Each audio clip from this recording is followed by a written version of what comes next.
Despite a lot of backlash over a big redesign for the Snapchat app, which to be sure is a very big deal for a product-centric company like Snap, Snap CEO Evan Spiegel vigorously defended the redesign and basically said people need to get used to it.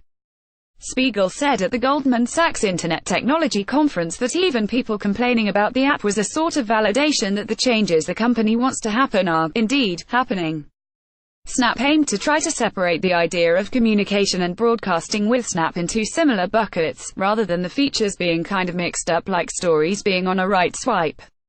The tech is an important piece, but I think the harder part you can't get around is the time it takes to learn, Spiegel said.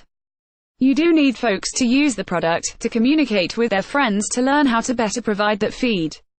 The tech to some degree is a solved problem, the time to learn is a hard problem to solve.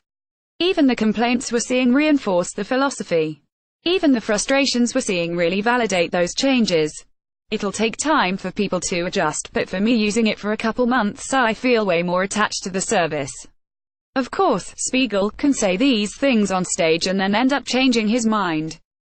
But as Snap faces increasing competition from companies looking to clone some of its products, Instagram stories, basically, Snap has had to look at some pretty significant changes to see if it can keep its users engaged and continue to grow. That being said, the Snapchat app could continue to go through tweaks and shifts, so it's hard to tell where things will end up over the course of the next few months. As with any significant changes, Snap faced a ton of backlash, but maybe found it had to stay the course.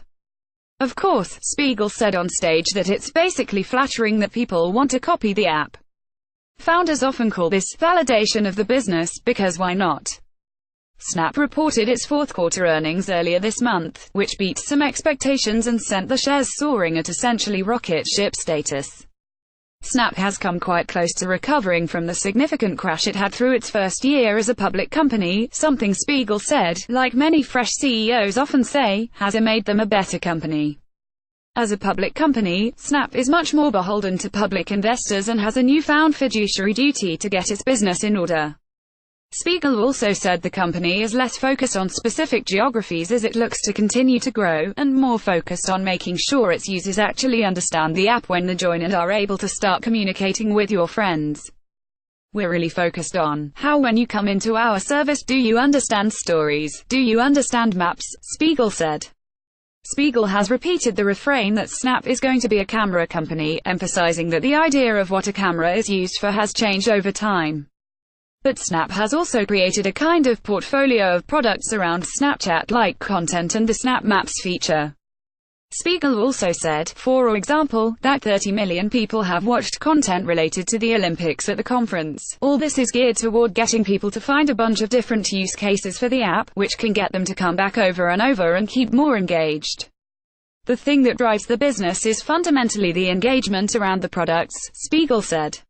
That needs to be there first. Even at the time full-screen vertical video ads, no one will make those. What we've seen is the value. Third, by getting the fundamentals right will drive the business. There's creation, people making snaps, there's communication which drives the frequency of use. Sometimes people don't realize we monetize across all three behaviors. Featured image David Paul Morris Bloomberg Getty Images.